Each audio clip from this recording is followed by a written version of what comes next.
Saudara pimpinan dan anggota DPR yang baru dilantik memberi sinyal akan ada penambahan jumlah komisi di DPR. Meski belum final, penambahan ini disebut merupakan konsekuensi dari penambahan jumlah kementerian yang ada di Kabinet Prabowo Gibran. DPR baru dan wacana penambahan komisi akan kami bahas bersama sejumlah narasumber melalui daring. Sudah ada politisi Partai Demokrat Mulyadi, politisi PDI Perjuangan Andreas Hugo Pariera. Selamat pagi Bung Andreas, Pak Mulyadi. Selamat pagi, Mas Radi. Baik, dan di studio sudah ada pakar hukum tata negara Ferry Amsari. Selamat pagi Bang Ferry. Pagi Mas Radi. Oke, saya langsung ke Pak Mulyadi nih Pak. Kemarin Mbak Puan, Ketua DPR kita nih 26 September, menyebut penambahan jumlah komisi itu udah dikaji katanya, dimatangkan setelah Presiden terpilih mematangkannya. Jadi nunggu dulu jumlah kementerian, baru nanti akan ada penyesuaian jumlah komisi. Artinya gimana ini, apakah memang positif bertambah? Jadi Demokrat sebagai bagian dari Kim Plus ini sudah ada bocoran belum jumlah kementeriannya berapa, Pak Mulyadi? Ya, masalah penambahan dari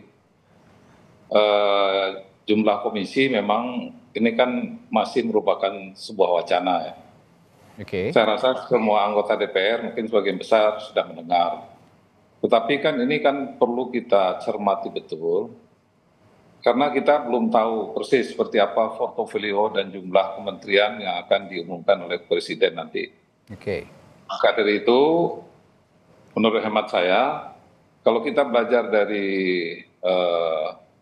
data sebelumnya, kalau ditambah komisi tentu akan terjadi pengurangan jumlah anggota per komisi. Artinya secara kuantitas tentu akan terjadi penurunan. Ini dulu catatan kita yang pertama, secara kuantitas pasti terjadi penurunan. Kemudian perlu juga mungkin media lebih cermat ya untuk melihatnya, bagaimana dari sisi kualitas anggota DPR kita yang sekarang. Tentu itu juga menjadi pertimbangan kita semua. Pengalaman kita selama ini, kalau kita misalnya panja undang-undang misalnya, itu kan setengah dari komisi. Nah, seberapa besar tingkat kehadiran anggota dalam pembahasan undang-undang misalnya, yang sebetulnya pembahasan undang-undang itu merupakan sesuatu yang sangat serius ya, perlu kecermatan dan perlu waktu yang panjang ya. Jadi menurut hemat saya, korelasi antara penambahan komisi dengan penambahan jumlah kabinet dan portofolio kabinet yang akan diumumkan perlu memang kita kaji betul ya.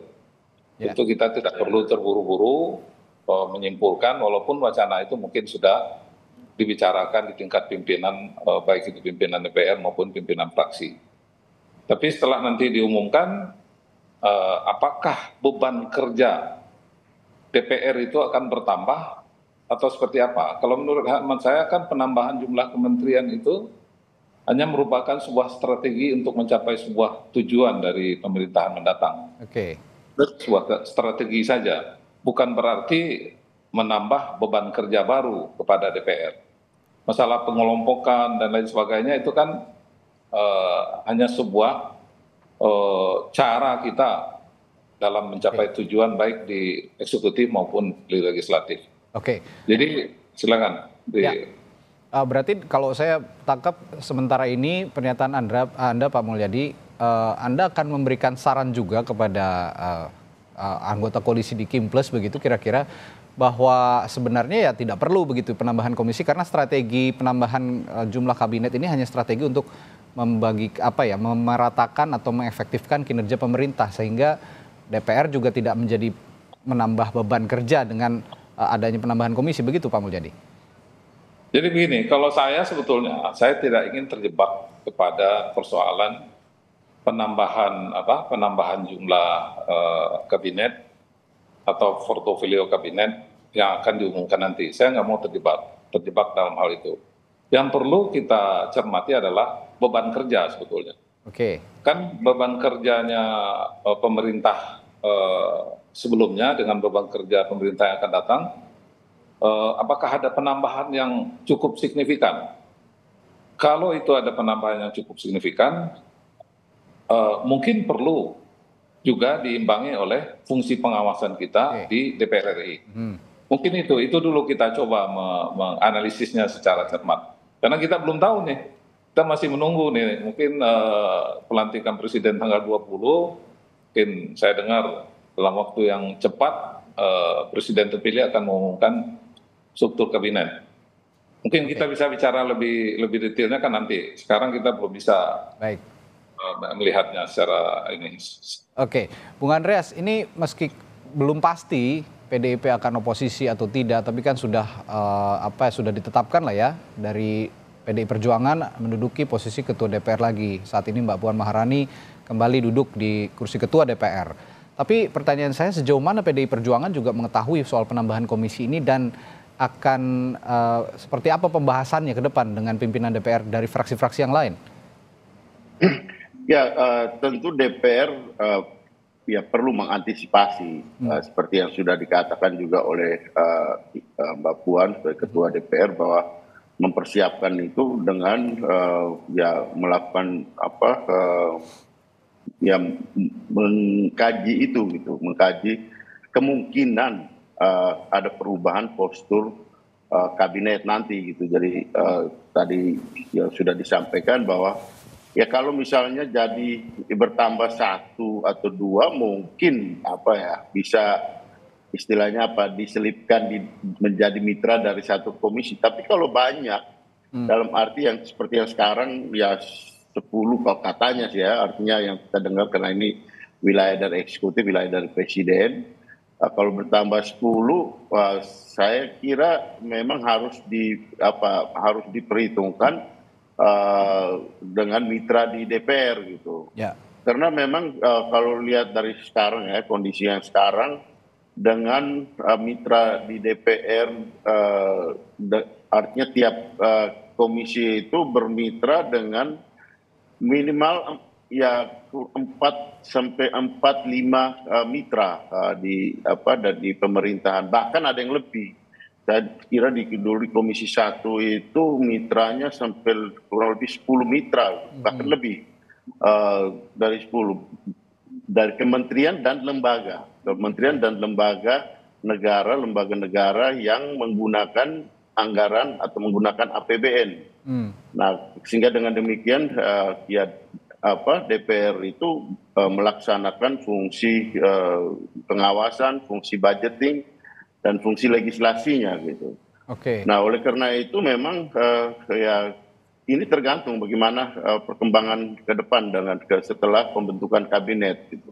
Kita baru bisa tahu persis setelah Presiden mengumumkan kabinetnya. Gitu, nanti. Oke, tapi kalau memang kabinetnya nanti bertambah, misalnya menjadi 44 lah katakan, artinya tadi yang Anda katakan beban mitra kerja dengan komisi-komisi ini juga harusnya akan dibagi lebih merata begitu dengan penambahan komisi. Artinya PDI Perjuangan arahnya memang mendukung keberadaan penambahan komisi ini ya, Bung Andreas? Konsekuensi logisnya seperti itu. Dalam arti bahwa, dalam arti bahwa ini pasti akan melebarkan penugasan di DPR sendiri sebagai mitra dari pemerintah gitu. Tapi kita lihat lagi nanti bagaimana apakah itu ya 10 kementerian itu bisa 10 kementerian dan lembaga baru itu bisa diselipkan di tiap-tiap komisi tambah satu dan itu tidak mengganggu kinerja dari DPR, atau bisa jadi ya misalnya tambah 2 menjadi 5 kementerian dan lembaga bermitra dengan satu komisi yang ditambah, sehingga seperti yang beredar juga yang kami dengar juga menjadi 13, kurang lebih seperti itu gitu. Ya, bahkan di kementerian juga Menko-nya katanya konon akan ditambah juga ya, menjadi 6 Menko gitu. Ini yang menjadi beban kerja tambahan dinilai oleh para anggota DPR, sehingga bisa ada keharusan untuk penambahan komisi. Tapi Bung Ferry, kalau melihat kondisi seperti ini dari sistem ketatanegaraan gitu, dari kacamata sistem ketatanegaraan, ini terlebih kepada bagi-bagi kekuasaan, atau memang menurut alibi para anggota DPR ini buat efektivitas pekerjaan sinkronisasi antara pemerintah dan DPR? Ya, ini yang menurut saya ya, imbas dari dibentuknya kabinet yang terlalu besar. mau tidak mau harus ada upaya pengawasan yang efektif di parlemen. Dan konsekuensi ini kan juga berkaitan dengan beban anggaran dan lain-lain yang juga terdampak dengan melebarnya jumlah kementerian ini. Padahal mestinya sebagai lembaga pengawas, hal yang pertama dikritik DPR itu terutama kubu oposisi adalah penambahan jumlah menteri. Apa manfaatnya dan apa alat ukurnya? Saya pikir sebagai calon oposisi ya, PDIP tentu saja menginginkan pengawasan itu agak lebih melekat ya, makanya mereka ingin menambah jumlah karena kalau jumlah komisi sedikit, jumlah kementerian banyak, bebannya akan ada sulit di mengawasinya. Ya, proses pengawasannya. Tapi apakah pengawasan di DPR akan efektif dengan penambahan komisi mungkin perlu dikaji baik-baik. Bukankah pemecahan kabinet itu juga sudah pernah secara substansi dikaji atau diawasi oleh DPR. Kan menteri yang pecah itu, kementerian yang pecah itu adalah wilayah yang hampir sama dengan yang diawasi oleh komisi di DPR. Jadi hampir tidak diperlukan. Saya merasa perlu menekankan bahwa kualitas proses pengawasan ada pada jumlah anggota dan kualitas anggotanya. Nah, di sanalah yang kemudian menjadi penting. Nah, sayangnya kubu oposisi atau PDIP katakanlah begitu ya, merasa mungkin anggota-anggota DPR yang masuk saat ini kualitasnya patut dipertanyakan. Jadi ini mungkin dilema baru juga. Ya, dilema bagi partai-partai di parlemen, bagaimana pola pengawasan. Tapi konsekuensinya bagi anggaran publik, APBD, APBN begitu ya, menjadi terbebani. Nah, ini perlu dipertimbangkan secara baik-baik. Toh banyak negara yang lebih besar dari kita, daratannya, wilayahnya, jumlah komisinya juga sangat sederhana di House-nya.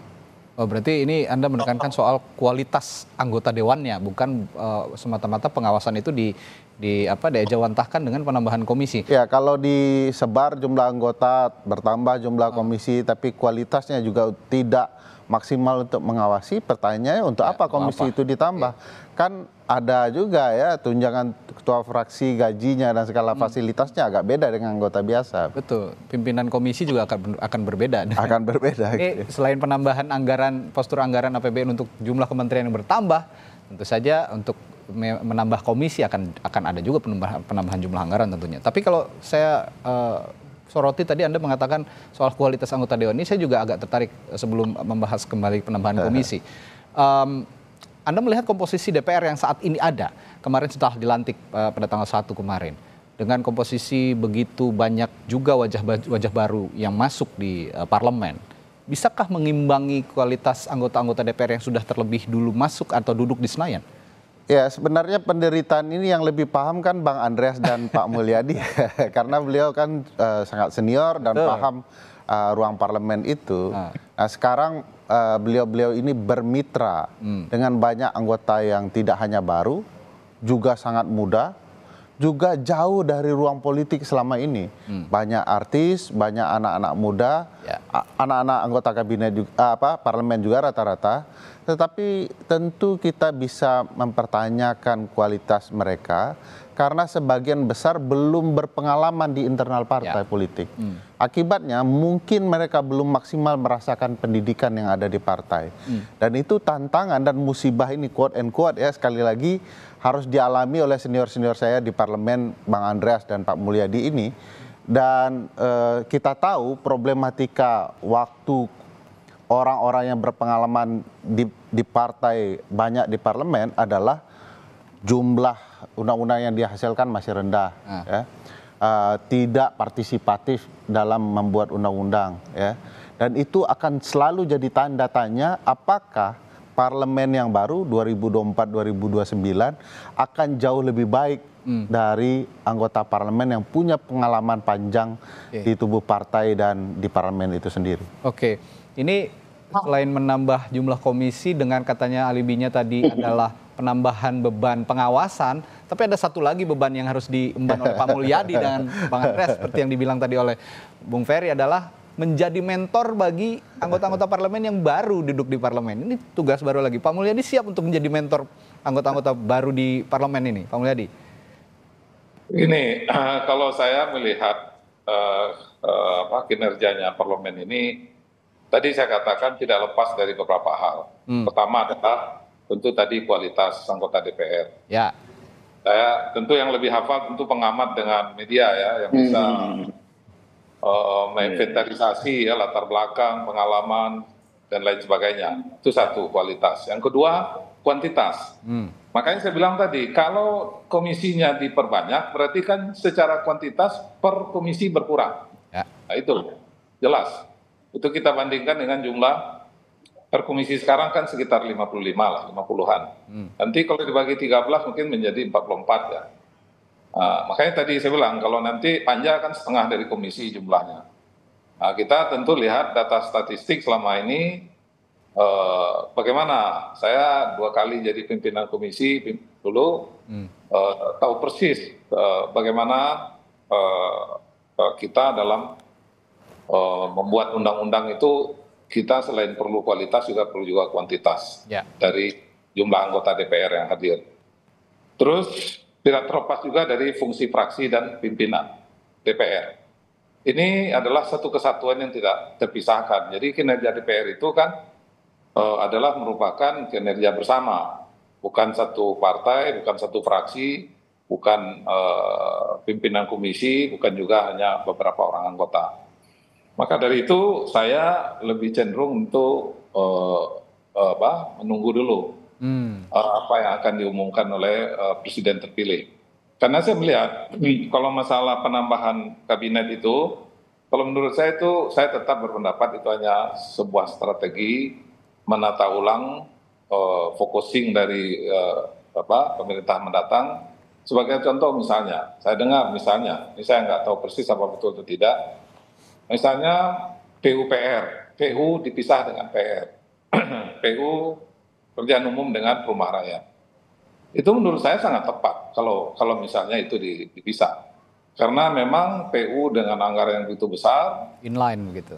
Fokusnya kementerian lebih kepada infrastruktur, sehingga persoalan perumahan rakyat yang juga merupakan bagian dari tanggung jawab Kementerian PUPR mungkin agak kurang terperhatikan. Bahkan saya waktu 2009 itu sebagai salah satu yang melahirkan undang-undang perumahan dan undang rumah susun, saya tidak melihat sampai sekarang itu yang namanya Badan Penyelenggara Perumahan Rakyat dan Rumah Susun itu. Karena backlog perumahan kita juga masih sangat besar kan.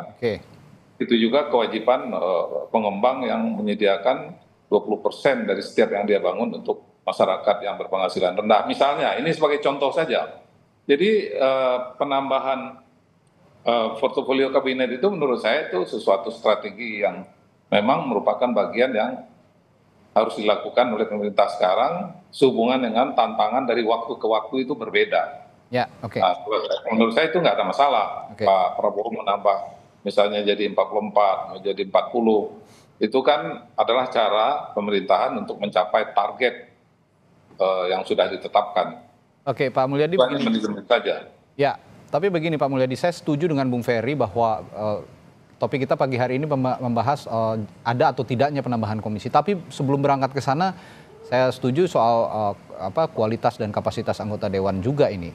Kalau untuk Demokrat sendiri, bagaimana Demokrat menjaga kualitas anggota dewannya, apalagi sekarang komposisinya ditambah oleh banyak sekali anggota-anggota parlemen yang baru, termasuk di Demokrat mungkin. Bagaimana Pak Mulyadi?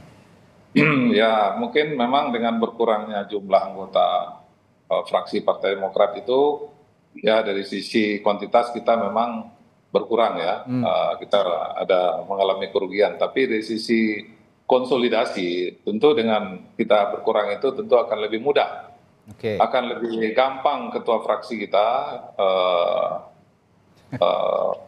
Pak Edi Baskoro Yudhoyono akan lebih gampang mengkonsolidasikan anggotanya untuk kepentingan atau mencapai kinerja yang kita inginkan. Jadi insya Allah kalau Partai Demokrat tentu siap lah. Siap kita untuk mengawal pemerintahan ke depan dari Senayan. Sebagai bagian dari koalisi tentu kita ingin pemerintahan ke depan itu berhasil. sesuai dengan apa yang diharapkan oleh rakyat. Oke, berarti bebannya Pak Mulyadi nggak seberat bebannya Bang Andreas nih kayaknya. Bang Andreas ini kan pemenang pemilu partainya dan anggotanya paling banyak di parlemen. Ini mentoringnya juga akan sangat banyak, mengingat juga anggota DPR dari PDI Perjuangan seperti banyak yang baru nih. Bang Andreas, gimana Anda menjaga kualitas anggota Dewan yang baru dari PDI Perjuangan? Jadi komposisi yang baru dan yang lama itu hampir berimbang gitu. Artinya, Hampir berimbang ya di PDI Perjuangan. Ya 40% 40 sekian dah persen itu ada anggota baru memang. Oke. Ya ini ya konsekuensi logis dari pilihan rakyat. Rakyat sudah memilih kan. Artinya ya, kalau kita mau bicara soal kualitas dewan, ya DPR di seluruh dunia itu adalah wajah dari masyarakat politik di negeri itu gitu. Nah, ini di dalam pemilihan langsung ya, karena ya wakil rakyat itu adalah dipilih oleh rakyat gitu. Jadi kalau tadi Bung Ferry mau kritik soal kualitas, seharusnya sebelum pemilu gitu. Tapi ini kan sudah ada di dewan gitu. Nah, bagaimana sekarang untuk menjaga ya kinerja, kalau saya katakan kinerja, tidak bicara soal kualitas, karena kualitas itu menjadi sangat debatable. Untuk menjaga kinerja dari DPR, terutama di dalam lingkungan tersendiri, tentu itu adalah tugas dari fraksi dan komisi secara formal ya. Tapi secara personal juga teman-teman yang lebih muda, yang baru mulai bergabung di DPR, mereka secara inisiatif juga bertanya dan berkonsultasi, kita saling berpikiran di situ, dan ya ini tentu menambah pengalaman. Kalau dilihat dari akademi, setahu saya itu dari periode ke periode itu lebih baik gitu, dalam arti pendidikan formal yang dimiliki oleh teman-teman DPR ini. Cuma memang dari segi pengalaman itu perlu waktu, tentunya perlu jam terbang untuk ada di lembaga parlemen seperti di DPR kita ini gitu. Oleh karena itu memang ini perlu waktu gitu, dan tergantung juga keseriusan daripada teman-teman ini di dalam kehadiran. Kenapa di DPR itu juga pertama tadi seperti yang disinggung oleh kawan kita Pak Mulyono, bahwa hal pertama itu kehadiran. Kalau tidak hadir aja tidak, itu repot gitu. Ya. Kemudian ya DPR itu bicara gitu. Fungsi DPR namanya parlemen. Parle itu bicara. Kalau tidak bicara ya fungsi tugasnya di DPR, dia harus bicara, dan bicara apa yang dia lihat, apa yang dia dengar, apa yang dia alami di masyarakatnya, yang menjadi aspirasi dari masyarakatnya, dan itulah tugas dari DPR gitu. Kalau DPR tidak bicara ya apa tugasnya, apa fungsinya ada di situ gitu.